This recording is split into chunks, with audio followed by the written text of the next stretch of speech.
Hello friends, welcome back to my channel. Friends, ये active and passive voice का one short video है और इसमें हम आपको एक ही वीडियो में पूरा का पूरा पैसिव वॉइस बताने वाले हैं। तो फ्रेंड्स, सबसे पहले अगर हम बात करें तो आपको ये तो पता ही होगा कि पैसिव वॉइस में हम क्या करते हैं, एक्टिव वॉइस के ऑब्जेक्ट को पैसिव वॉइस का सब्जेक्ट बना देते हैं और एक्टिव वॉइस के सब्जेक्ट को पैसिव वॉइस का ऑब्जेक्ट बना देते हैं। यानी कि इसमें पूरा उलट पलट कर दिया जाता है। ऑब्जेक्ट को पहले लेके आते हैं और सब्जेक्ट को लास्ट में लेके जाते हैं। और जब हम सब्जेक्ट को लास्ट में लेके जाएंगे, ऑब्जेक्ट बनाएंगे, तो उसके पहले बाय का यूज जनरली करते हैं। तो इतना तो आपको क्लियर पता ही है। बस प्रॉब्लम आपको आती है टेंस में चेंजिंग करने में, यानी कि उसमें हेल्पिंग वर्ब हम कौन सा यूज करें, इसमें आपको प्रॉब्लम्स आती हैं क्योंकि आप नरेशन और पैसिव वॉइस जब दोनों पढ़ लेते हैं तो थोड़ा कंफ्यूज हो जाते हैं। तो चलिए फ्रेंड्स, हम आपको बताते हैं कि आप पैसिव वॉइस में कब कौन सा हेल्पिंग वर्ब यूज करेंगे। सबसे पहली बात, जब भी एक्टिव वॉइस में कोई भी हेल्पिंग वर्ब ना लगा हो, अगर एक्टिव वॉइस में कोई हेल्पिंग वर्ब ना आया हो और उसमें वर्ब की फर्स्ट फॉर्म लगी हो या फिर वर्ब की फिफ्थ फॉर्म लगी हो, एस ई एस वाला फॉर्म, जब भी ऐसा होगा, या फिर अगर एक्टिव वॉइस में डू या डज का यूज हुआ होगा, तो आपको समझ जाना है कि पैसिव वॉइस में आपको हेल्पिंग वर्ब इज, एम या फिर आर का यूज करना है। और ये तो आपको पता ही है कि पैसिव वॉइस में हमेशा वर्ब की थर्ड फॉर्म का यूज करते हैं, चाहे वो कोई भी टेंस हो, कोई भी हेल्पिंग वर्ब इसमें यूज हुआ हो, पैसिव वॉइस में हमेशा वर्ब की थर्ड फॉर्म ही लगानी है। तो जब भी बिना किसी हेल्पिंग वर्ब के वर्ब की फर्स्ट फॉर्म आती है या फिर फिफ्थ फॉर्म आएगी, एस ई एस वाला फॉर्म, या फिर डू या डज आ जाए, तो पैसिव वॉइस में आपको यूज करना है इज, एम, आर का। और इसके बाद हम देखते हैं कि अगर वर्ब की सेकेंड फॉर्म आ जाए, अगर बिना किसी हेल्पिंग वर्ब के वर्ब की सेकेंड फॉर्म आ जाए या फिर डिड आ जाए, तब हम पैसिव वॉइस में यूज करेंगे वॉज वर का।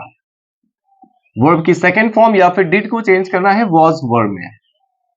और अगर विल या शैल आ जाता है एक्टिव वॉइस में, एक्टिव वॉइस में अगर विल या शैल आया हो तो पैसिव वॉइस में विल बी या शैल बी का यूज करते हैं।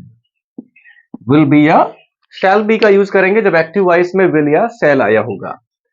और इसके अलावा जब भी एक्टिव वॉइस में इज, एम, आर, वॉज या फिर वर आ जाए, अगर एक्टिव वॉइस में इज, एम, आर, वॉज, वर आया हुआ है, तो पैसिव वॉइस में भी आपको इज, एम, आर, वॉज, वर का ही यूज करना है, बट इसमें आपको बीइंग ऐड कर देना है, BEING, इसमें बीइंग ऐड कर देना है।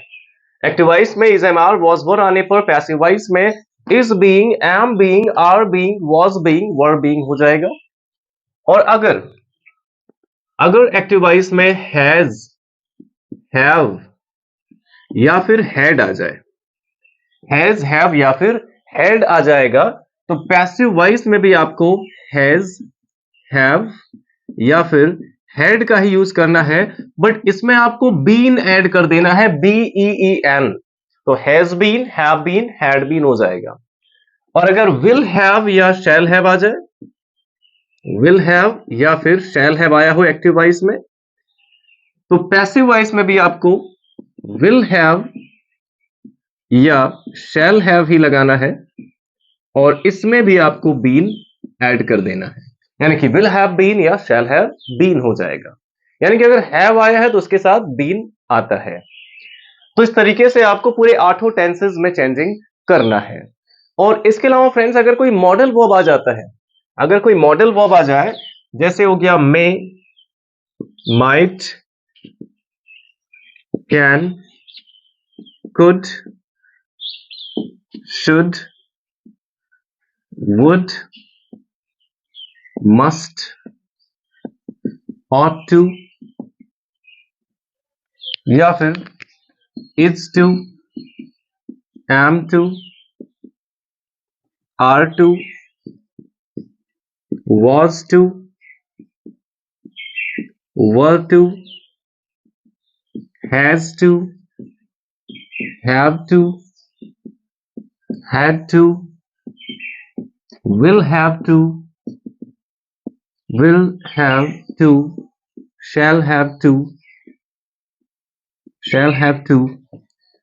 इसमें से अगर कुछ भी आता है तो आपको पैसिव वॉइस में भी सेम यही हेल्पिंग वर्ब यूज करना है, बट इसमें आपको ऐड कर देना है बी।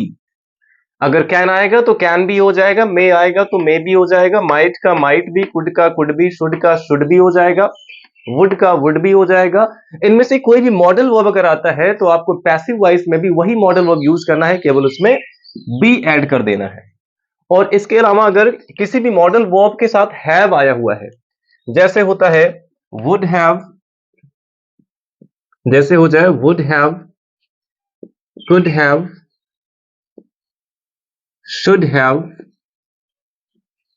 शुड हैव, या फिर मस्ट हैव, तो अगर इसके साथ हैव आ जाएगा तो पैसिव वॉइस में भी आपको would have, could have, should have, must have, यही सब हेल्पिंग वर्ब यूज करना है, केवल इसमें आपको बीन ऐड कर देना है।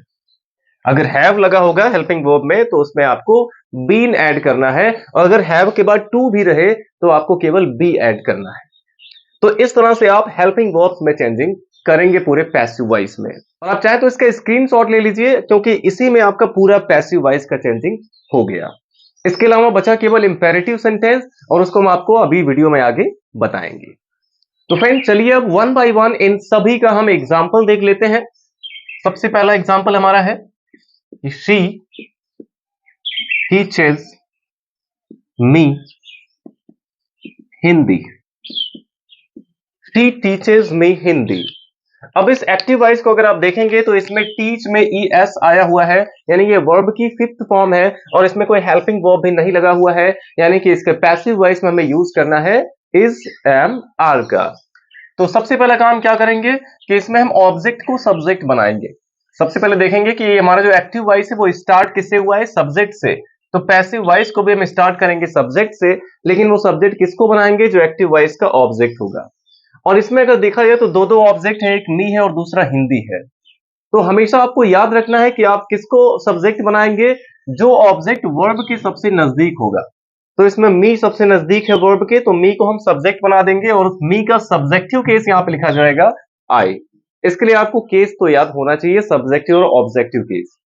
तो यहाँ पे मी को जब इधर लाएंगे तो सब्जेक्टिव केस आई हो गया, और आई के साथ हम इज एम आर में से किसका यूज करते हैं, एम का यूज करते हैं, तो एम यहां लगा देंगे। और पैसिव वॉइस में हमेशा वर्ब की थर्ड फॉर्म लगाते हैं, तो यहाँ पे टीच का थर्ड फॉर्म हो जाएगा टॉट। ये हो गया आई एम टॉट। अब जो सेकंड ऑब्जेक्ट बचा हुआ है उसको यहाँ पे आप लिख सकते हैं हिंदी। और इसके बाद लास्ट में हमें क्या करना है कि सब्जेक्ट को हमें इधर लेके आना है, ऑब्जेक्ट बनाना है, और इसके पहले बाय का यूज कर देना है। और जब सी को हम इधर लेके आएंगे तो सी का ऑब्जेक्टिव केस हर हो जाएगा, क्योंकि सी को ऑब्जेक्ट बना रहे हैं और ऑब्जेक्ट बनाते समय ऑब्जेक्टिव केस लिखते हैं, इसलिए सी का ऑब्जेक्टिव केस हर हो गया। तो ये पैसिव वॉइस में चेंज हो गया कि I am taught Hindi bye हर। तो फ्रेंड चलिए अब इसका हम नेगेटिव सेंटेंस में देख लेते हैं। जैसे हो गया I did not invite him to the party. I did not invite him to the party. अब इस सेंटेंस में आप देखिए इसमें हेल्पिंग वर्ब कौन सा यूज हुआ है, डिड। और अगर वर्ब की सेकंड फॉर्म या फिर डिड आ जाता है तो पैसिव वॉइस में हमें यूज करना है वाज वर का। और ये भी देखिए सब्जेक्ट से स्टार्ट है, तो हम पैसिव वॉइस को भी सब्जेक्ट से स्टार्ट करेंगे। और इसमें वर्ब की तुरंत बाद क्या आया हुआ है, हिम। तो हिम को जब हम सब्जेक्ट बनाएंगे तो इसका सब्जेक्टिव केस ही हो जाएगा। अब इसमें वॉज वर का यूज करना है, और ही है थर्ड पर्सन सिंगुलर, तो इसके साथ वॉज का यूज कर देंगे। ये हो गया ही वॉज। अब इसमें देखिए हेल्पिंग वर्ब के बाद नॉट लगा हुआ है एक्टिव वॉइस में, तो पैसिव में भी हम क्या करेंगे, हेल्पिंग वर्ब के बाद नॉट का यूज कर देंगे।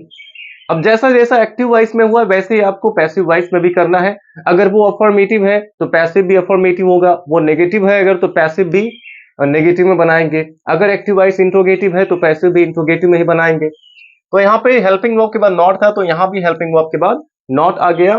अब नॉट के बाद यहाँ पे वर्ब है, तो यहाँ भी आपको वर्ब का यूज करना है, लेकिन थर्ड फॉर्म। तो इनवाइट का थर्ड फॉर्म यहाँ पे हो जाएगा इनवाइटेड। ये हो गया ही वॉज नॉट इनवाइटेड। अब अगर आप चाहें तो ये टू द पार्टी को यहीं पे लिख सकते हैं, टू द पार्टी। अब यहाँ पे सब्जेक्ट आई है, इसको हम उधर लेके जाएंगे, ऑब्जेक्ट बनाएंगे, तो आई का ऑब्जेक्टिव केस मी हो जाएगा, और उसके पहले बाय का यूज कर देंगे, तो बाय मी हो गया। He was not invited to the party by me. तो इस तरीके से आप चेंजिंग कर सकते हैं। चलिए और एग्जाम्पल देख लेते हैं। जैसे है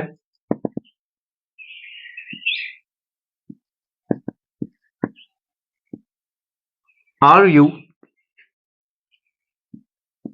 scolding, are you scolding him,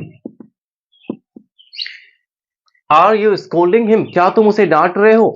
अब यहां पे देखिए एक्टिव वॉइस जो हमारा है वो किससे स्टार्ट हो गया, हेल्पिंग वर्ब से स्टार्ट है। अगर एक्टिव वॉइस हेल्पिंग वर्ब से स्टार्ट है तो पैसिव वॉइस को भी हेल्पिंग वर्ब से स्टार्ट करेंगे। और इसमें इज एम आर आया हुआ है तो पैसिव वॉइस में भी इज एम आर का ही यूज करना है। लेकिन वो इज एम आर आप किसके अकॉर्डिंग लगाएंगे, जो इसका ऑब्जेक्ट है इसके अकॉर्डिंग। यहाँ पे आपको आर को यू को देख के आर यहाँ पे नहीं लगाना है, यहाँ पे आपको ऑब्जेक्ट को देखना पड़ेगा। ऑब्जेक्ट हिम है, सब्जेक्टिव केस ही होता है और ही के साथ इज का यूज होता है, इसलिए यहाँ पे आपको इज का यूज करना होगा।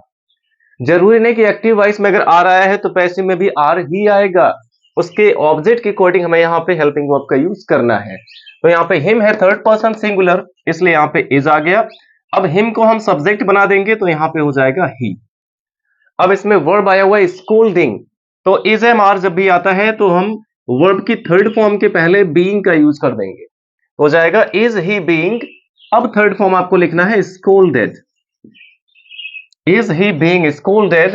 अब इसमें सब्जेक्ट यू है, इधर लेके आएंगे तो बाय यू हो जाएगा। तो इस तरीके से आपको बनाना है। नेक्स्ट एग्जांपल हम देख लेते हैं, जैसे why was he why was he decorating his house। जैसे हो गया why was he decorating his house, वो अपना घर क्यों सजा रहा था। अब इसमें अगर हम एक्टिव वॉइस को देखें तो ये क्वेश्चन वर्ड why से स्टार्ट है, तो पैसिव वॉइस को भी क्वेश्चन वर्ड why से स्टार्ट कर देंगे। अब यहाँ पे हेल्पिंग वर्ब was है तो यहाँ भी हेल्पिंग वर्ब was या वर आएगा। अब was लगाएं या फिर वर लगाएं, इसके लिए ऑब्जेक्ट पे आए। ऑब्जेक्ट हिज हाउस है जो कि सिंगुलर ही है, इसलिए यहाँ पे was का यूज करेंगे। अब यहाँ पे सब्जेक्ट है तो हम हिज हाउस को यहाँ पे सब्जेक्ट बना देंगे। देखिए इसमें पॉजिटिव केस में चेंजिंग नहीं किया जाता है पैसिव वॉइस में। अगर कोई पॉजिटिव केस है तो उसको पूरा यहाँ पे लिख लेंगे एज इट इज। तो यहाँ पे हिज हाउस को बना देंगे subject, why was his house. अब देखिए इसमें वर्ब की आईएनजी फॉर्म है तो हम यहाँ पे आईएनजी फॉर्म कौन सा यूज करेंगे, बीइंग का यूज करेंगे। और इसके बाद वर्ब की थर्ड फॉर्म, तो डेकोरेटिंग है थर्ड फॉर्म, यहाँ पे हो जाएगा डेकोरेटेड। तो why was his house being decorated. अब इसमें हम ही को ले जाएंगे उधर, ऑब्जेक्ट बनाएंगे तो उसके पहले बाय का यूज कर देंगे और ही को ऑब्जेक्टिव केस हिम हो जाएगा। तो ये बन गया why was his house being decorated by him. और फ्रेंड्स आपको इसमें यह ध्यान देना है कि जब भी एक्टिव वॉइस हु से स्टार्ट हो जाएगा तब थोड़ा सा अलग सेंटेंस हमारा बनेगा। जैसे है who has broken my chair. जैसे हो गया who has broken my chair, यानी मेरी कुर्सी किसने तोड़ी है। अब जब भी एक्टिव वॉइस हु से स्टार्ट हो जाता है तो पैसिव वॉइस का स्टार्टिंग हम बाय हुम से करते हैं। बस आपको यही ध्यान देना है कि इसमें जो वर्ब है वो नो या मैरी नहीं होना चाहिए। अगर यहाँ पे वर्ब नो होगा या फिर मैरी होगा तो आपको बाय होम की जगह पे टू होम का यूज करना होता है। तो इसमें ना तो मैरी है ना नो है, यहाँ पे ब्रोक है, ब्रोकन है, इसलिए यहाँ पे बाय का यूज आप कर सकते हैं, बाय होम। और बाय होम के तुरंत बाद आपको हेल्पिंग वर्ब का यूज करना है, ये चीज याद रखेंगे। बाय होम के तुरंत बाद हेल्पिंग वर्ब आना चाहिए। अब इसमें हैज लगा है तो यहां भी हैज या हैव होना चाहिए, क्योंकि माई चेयर सिंगुलर है तो हैज का ही यूज करेंगे। अब माई चेयर को यहां पे हम सब्जेक्ट बना देंगे, by whom has my chair, और इसके बाद बीन का यूज करेंगे। जब भी has have had will have shall have आता है तो पैसिव वॉइस में उसमें बीन जोड़ देते हैं। तो by whom has my chair been. अब थर्ड फॉर्म यहां पे आएगा ब्रोकन, ये हो गया by whom has my chair been broken. इसी तरह से मान लीजिए अगर कोई एग्जांपल है कि हु टीचेस, जैसे हो गया who teaches you English, who teaches you English. तो यहां पे देखिए टीच में ई एस आया हुआ है, यानी कि इसके पैसिव वॉइस में हमें इज एम आर का यूज करना है। और ये हु से स्टार्ट है तो सबसे पहले बाय होम का यूज कर देंगे और इसके तुरंत बाद हेल्पिंग वर्ब आना चाहिए। अब क्योंकि इसमें एस ई एस लगा है तो पैसिव वॉइस में इज एम या आर का यूज करेंगे। और इज एम आर का यूज हम इसके ऑब्जेक्ट के अकॉर्डिंग करेंगे जो वर्ब के तुरंत बाद आया हुआ है यू। और यू के साथ आर का यूज होता है, इसलिए यहां पे आर का यूज कर देंगे। बाय हुम आर, अब यू को यहां पे सब्जेक्ट बना देंगे, फिर वर्ब की थर्ड फॉर्म लिखेंगे taught. By whom are you taught, अब जो नेक्स्ट ऑब्जेक्ट बचा हुआ है उसको यहां पे लिख सकते हैं इंग्लिश। तो इस तरीके से आप हु वाले सेंटेंसेस को भी पैसिव वॉइस में चेंज कर सकते हैं। बस आपको ये याद रखना है कि बाय हुम के तुरंत बाद हेल्पिंग वर्ब आना चाहिए, उसके बाद ऑब्जेक्ट को सब्जेक्ट बनाएंगे। तो आई होप फ्रेंड्स ये पूरा आपको समझ में आ गया होगा टेंस में जो चेंजिंग होता है। तो चलिए अब हम कुछ मॉडल वर्ब्स के और इंपेरेटिव सेंटेंस के भी एग्जांपल देख लेते हैं। तो चलिए फ्रेंड्स इसमें एक हम एक्सेप्शन का भी एग्जांपल देख लेते हैं जो कि अक्सर आपके एग्जाम में पूछा जाता है। अब जैसे आ गया कि I know him very well. I know him very well, मैं उसे बहुत अच्छे से जानता हूं। तो यहां पे देखिए फ्रेंड्स, इसमें जो वर्ब है वो नो हो गया और इसमें वर्ब की फर्स्ट फॉर्म आई है, यानी कि पैसिव वॉइस में हमें इज, एम, आर का ही यूज करना है। तो सबसे पहला काम हम क्या करेंगे, जो इसका ऑब्जेक्ट है वर्ब के तुरंत बाद आया हुआ जो ऑब्जेक्ट हिम है, इसको सब्जेक्ट बनाएंगे तो यहाँ पे ही हो गया। अब इसमें हमें इज, एम, आर का यूज करना है और ही के साथ इज का यूज होता है तो इज लगा देंगे। अब इसमें नो का हमें थर्ड फॉर्म लिखना होगा तो नोन हो जाएगा। अब आई को हम ऑब्जेक्ट बनाएंगे तो इसके पहले वैसे बाय का यूज हम करते हैं जनरली, लेकिन जब भी वर्ब नो होगा या फिर मैरी होगा तो आपको बाय की जगह पे टू का यूज करना होगा। तो यहाँ पे आपको टू का यूज करना होगा, फिर आई को हम ऑब्जेक्ट बनाएंगे, ऑब्जेक्टिव केस मी हो जाएगा और लास्ट में आप चाहें तो वेरी वेल यहाँ पे लिख सकते हैं। ये हो गया he is known to me very well. तो इस तरीके से आपको ये सेंटेंस चेंज करना होगा। अब चलिए अगर कोई इसमें मॉडल वर्ब का सेंटेंस आ जाए, मॉडल वर्ब का यूज हुआ हो सेंटेंस में, जैसे she can solve this question. जैसे आ गया she can solve this question, तो क्या करेंगे, ये सब्जेक्ट से स्टार्ट है, सबसे पहले दिस क्वेश्चन को सब्जेक्ट बना देंगे, दिस क्वेश्चन। अब इसमें कैन है तो कैन बी हो जाएगा, कोई भी मॉडल वर्ब आएगा उसमें बी ऐड कर देंगे। दिस क्वेश्चन कैन बी, अब सॉल्व का थर्ड फॉर्म यहां पे हो जाएगा सॉल्व्ड। अब इसमें सब्जेक्ट शी है, इधर लाएंगे तो बाय हर हो जाएगा। This question can be solved by her. इसी तरह से मान लीजिए आ गया कि we should help the poor, we should help the poor. अब इसको हमें पैसिव वॉइस में चेंज करना हुआ, तो सबसे पहले इसका जो ऑब्जेक्ट है द पुअर, इसको सब्जेक्ट बना देंगे, द पुअर। अब यहाँ पे शुड है तो शुड बी हो जाएगा, इसमें भी बी ऐड कर देंगे, द पुअर शुड बी। अब हेल्प का थर्ड फॉर्म यहाँ पे लिख देंगे हेल्प्ड। अब चाहे तो बी को यहाँ पे ऑब्जेक्ट बनाएंगे तो बाय अस हो जाएगा, the poor should be helped by us. इस तरह से आपको चेंज करना होगा। और इसके अलावा फ्रेंड जब इंपेरेटिव सेंटेंस होता है तो उसमें आपको प्रॉब्लम्स आ सकती है और अक्सर इंपेरेटिव सेंटेंस एग्जाम में पूछ लिया जाता है। इंपेरेटिव सेंटेंस कौन सा होगा, वो या तो वर्ब से स्टार्ट होगा या फिर वो डू नॉट या डोंट से स्टार्ट होता है। तो इंपेरेटिव सेंटेंस में जनरली क्या होता है, रिक्वेस्ट किया जाता है, ऑर्डर दिया जाता है, एडवाइस दिया जाता है या फिर मना किया जाता है कुछ करने से। उसके एग्जाम्पल हम देख लेते हैं। जैसे इंपेरेटिव सेंटेंस में आपको ध्यान देना है कि अगर उसमें ऑब्जेक्ट दिया गया है, जैसे हो गया ओपन द डोर, जैसे हो गया ओपन द डोर। अब इसमें एक वर्ब है ओपन और एक ऑब्जेक्ट है द डोर। तो जब भी ऐसा होगा कि एक वर्ब और एक ऑब्जेक्ट दिया गया होगा तो आपको क्या करना है, सबसे पहले इसमें लेट का यूज कर देना है और फिर जो इसका ऑब्जेक्ट है इसको सब्जेक्ट बना देंगे, ये हो गया लेट द डोर। और फिर बी का यूज करके वर्ब की थर्ड फॉर्म लिख देनी है, तो हो गया opened, let the door be opened. इस तरह से आपको बनाना है, बहुत ही इजी है ये। और एग्जांपल एक देख लेते हैं, जैसे turn on the fan, turn on the fan यानी कि पंखा चालू कर दो। अब इसमें क्या करेंगे, इसमें एक वर्ब है और एक ऑब्जेक्ट है, सबसे पहले यहां पे लेट का यूज कर देंगे, फिर द फैन को सब्जेक्ट बना देंगे, लेट द फैन, फिर बी का यूज करके वर्ब की थर्ड फॉर्म, तो टर्न का थर्ड फॉर्म हो जाएगा टर्न्ड ऑन। ये हो गया let the fan be turned on. इस तरह से आपको बनाना होगा जब भी वर्ब और ऑब्जेक्ट दिया गया होगा। अब मान लीजिए ये अगर डू नॉट या फिर डोंट से स्टार्ट हो जाता है, जैसे जैसे हो गया don't irritate me, don't irritate me. अब अगर इसमें जो ऑब्जेक्ट है वो एक प्रोनाउन होगा, मी हो गया, हिम हो गया, या फिर हर हो गया, अगर कोई प्रोनाउन होगा तब आपको इसमें ध्यान देना है कि यहां पे सबसे पहले आप लेट का यूज कर सकते हैं, और फिर मी को जब हम सब्जेक्ट बनाएंगे तो इसका केस नहीं बदलेंगे।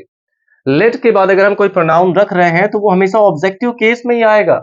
अगर हम मी को इधर लाते हैं तो आई नहीं करेंगे, क्योंकि लेट खुद ही एक वर्ब है, और वर्ब के बाद कोई प्रोनाउन आता है तो हमेशा ऑब्जेक्टिव केस में आता है। तो लेट मी ही यहां पे रहेगा, और इसमें डोंट आ गया है तो नॉट का यूज करके तब बी लगाएंगे। जब हम बी का यूज करते थे बी के पहले नॉट लगा देना है डोंट आने पर। हो गया लेट मी नॉट बी।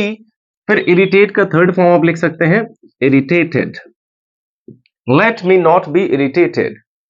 अब अगर आप ये सब झमेला नहीं करना चाहते हैं और डू नॉट या don't say start a sentence हमारा, और पैसिव वॉइस में उसको चेंज करना है, तो आप सबसे पहले यहां पे कर सकते हैं you are forbidden, you are forbidden का यूज यहां पे कर सकते हैं। अगर डू नॉट या डोंट आया है और उसको पैसिव में चेंज करना है तो सबसे पहले यहां पे आप कर सकते हैं यू आर फॉरबिडन, और फिर टू का यूज करके और डोंट को हटा के पूरा का पूरा सेंटेंस लिख सकते हैं, तो हो जाएगा to irritate me, you are forbidden to irritate me. इस तरीके से भी आप इसको बना सकते हैं, क्योंकि डू नॉट या डोंट जब स्टार्टिंग में आता है तो हम कुछ करने से मना करते हैं, और फॉरबिड मीन्स होता है मना करना, उसी का ये थर्ड फॉर्म। अब देखिए अगर प्लीज से स्टार्ट हो जाएगा एक्टिव वॉइस, जैसे जैसे हो गया कि please help me, please help me, और इसको हमें पैसिव वॉइस में चेंज करना होगा। तो आप कैसे कर सकते हैं, सबसे पहले आपको करना होगा यू आर रिक्वेस्टेड। अगर प्लीज आ गया है तो आपको सबसे पहले यूज कर देना है यू आर रिक्वेस्टेड का, क्योंकि प्लीज का यूज करके हम रिक्वेस्ट करते हैं। तो पहले आ गया यू आर रिक्वेस्टेड, और फिर यहां पे टू का यूज करके और प्लीज को हटा के पूरा का पूरा सेंटेंस लिख देना है हेल्प मी। ये हो गया you are requested to help me. तो इस तरह से आप इसमें पैसिव वॉइस में चेंजिंग कर सकते हैं, इंपेरेटिव सेंटेंस में भी। अब मान लीजिए कहीं पे ऑर्डर दिया गया है, जैसे हो गया gate out of the classroom, gate out of the classroom. अब इसमें कोई ऑब्जेक्ट भी नहीं है जिसको हम सब्जेक्ट बना सके, तो इसमें देखिए gate out of the classroom, class से बाहर चले जाओ, इसमें ऑर्डर दिया गया है। तो कैसे इसको बनाएंगे पैसिव वॉइस में, सबसे पहले you are ordered, you are ordered, और इसके बाद टू का यूज करके पूरा का पूरा सेंटेंस लिख सकते हैं get out of the classroom, you are ordered to get out of the classroom. तो इस तरीके से फ्रेंड्स आप एक्टिव वॉइस के सेंटेंसेस को पैसिव वॉइस में बहुत ही आसानी से चेंज कर सकते हैं। आई होप ये सारे रूल्स आपको समझ में आए होंगे। और अगर आप इसका एक्सेप्शन का वीडियो देखना चाहते हैं कि जब बाय की जगह पे एट का यूज हो जाता है, विद का यूज हो जाता है, इन का यूज हो जाता है, या फिर टू का यूज हो जाता है, तो ये सभी चीजें अगर आप सीखना चाहते हैं तो डिस्क्रिप्शन में आपको लिंक मिल जाएगा, आप वहां पे जाके इसका जो एक्सेप्शन है पैसिव वॉइस का ये पूरा तैयार कर सकते हैं। तो आई होप फ्रेंड्स ये वीडियो आपके लिए हेल्पफुल रहा होगा। तो अगर आपको वीडियो पसंद आई हो तो लाइक करिएगा और अपने सभी फ्रेंड्स के साथ शेयर जरूर करें। Thanks for watching.